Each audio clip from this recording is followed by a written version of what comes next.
इतनी जोर जोर से दरवाजे पीटे गए कि उनका दरवाजा टूट गया और बजाए चले गए कि उनकी बेल जल गई। इस तरह के सवाल ये किताब आपके घर में क्यों है? आप ऐसी किताबें क्यों पढ़ रहे हैं?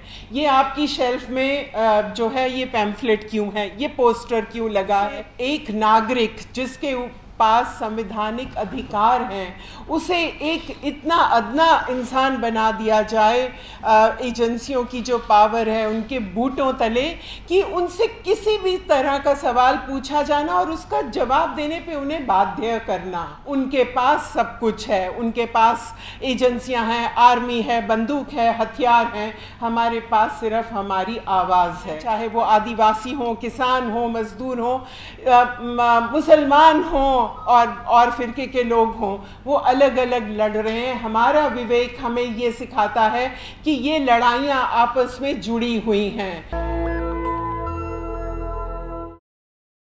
कैसी ताकत जो है वो एजेंसीज़ के पास इस वक्त हासिल है। आरती ने बताया है कि उनमें कितनी किस्म की अवैध ताकत जुड़ी हुई है। वो बिल्कुल कॉन्स्टिट्यूशनल नहीं है, लीगली टेनेबल नहीं है, और फिर भी इम्प्यूनिटी के साथ वो किए जा रहे हैं।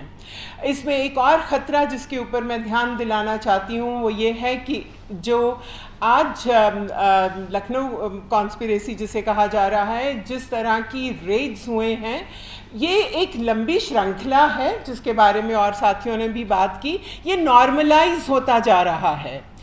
इस नॉर्मलाइजेशन के खिलाफ भी आज हम अपना आक्रोश यहाँ दायर करना चाहते हैं। वो क्या है? सुबह मुंह अंधेरे आना, दरवाजे पीट देना। हमने आरती से सुना, हमने मनदीप जो मोहाली के अंदर लॉयर हैं उनसे सुना कि इतनी ज़ोर ज़ोर से दरवाजे पीटे गए कि उनका दरवाज़ा टूट गया, और बेल बजाई और बजाए चले गए कि उनकी बेल जल गई। उनके साथ बिना ये बताए कि किस लिए आए हैं, एक मुंह अंधेरे जब पुलिस NIA पंजाब पुलिस को लेकर आके रेड करती है, पूरा घर अस्त व्यस्त कर देती है, ज़िंदगियां टॉपसी टर्वी करने की कोशिश करती है, उनके पूरे डिवाइसेस छीन लिए जाते हैं, जिससे किसी किस्म के भी उनके डिवाइसेस के अंदर जो डेटा है उसकी इंटीग्रिटी को की प्रोटेक्शन की कोई गारंटी नहीं है। उनकी पर्सनल फैमिली की तस्वीरें हैं या एड्रेसेस हैं, जो भी हैं, वो सब कुछ ले लिया जाता है बिना ये बताए कि ऐसा क्यों किया जा रहा है।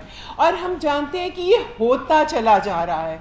और जैसे कि आरती ने भी बताया और हम सबके साथ भी हो चुका है, इंक्लूडिंग मेरे साथ, इस तरह के सवाल ये किताब आपके घर में क्यों है? आप ऐसी किताबें क्यों पढ़ रहे हैं?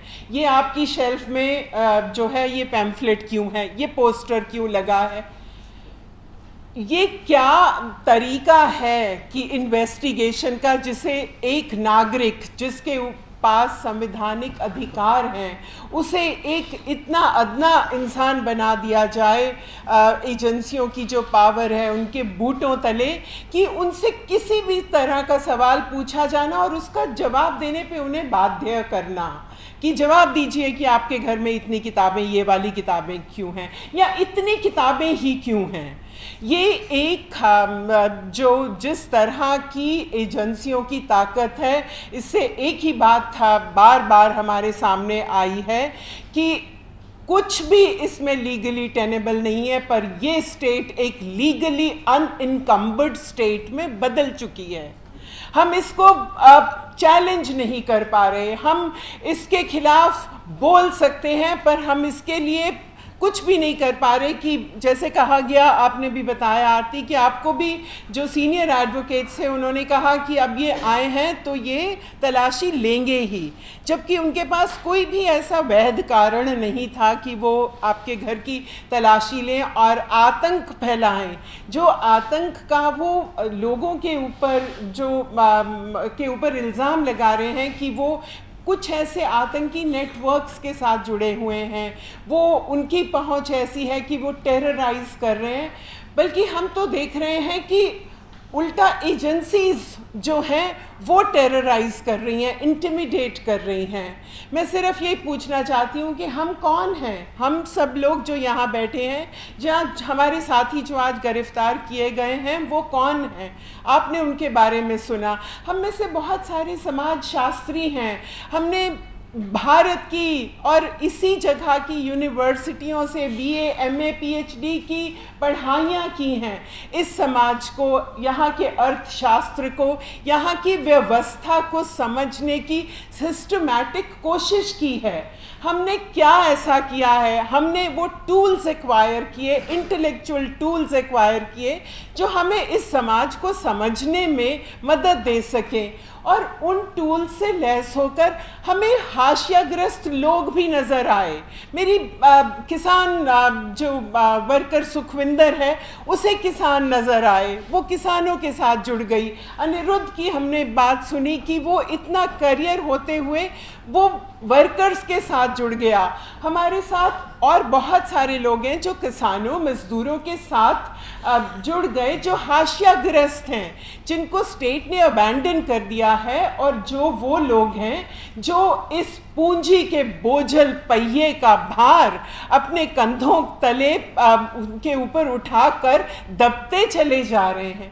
उनकी बात कौन करेगा? और अगर उनकी बात करना ही क्रिमिनलाइज हो गया है कि उनकी बात करने वालों को ओवरग्राउंड, अंडरग्राउंड, स्लीपिंग सेल या फला फला फला कहा जा रहा है, तो मैं तो सिर्फ ये हमारा एक अदना सा दावा है कि हम लोग तो सिर्फ वो लोग हैं जिन्होंने कुछ हाशियाग्रस्त लोगों का जो दर्द है वो महसूस किया है और समझ के इंटरवीन करने की कोशिश की है। मैं समझती हूँ, जैसा कि सब साथियों ने कहा, सीमा ने कहा, उनके पास सब कुछ है, उनके पास एजेंसियाँ हैं, आर्मी है, बंदूक है, हथियार हैं। हमारे पास सिर्फ हमारी आवाज़ है और हमारे पास विवेक है। हम समझ सकते हैं कि आज की जो ये स्टेट है, दमन जो है वो इसकी जो टूल किट है उसका एक और जिस तरह का विकास ये डिफेंड कर रही है उसका एक बहुत भारी हिस्सा है।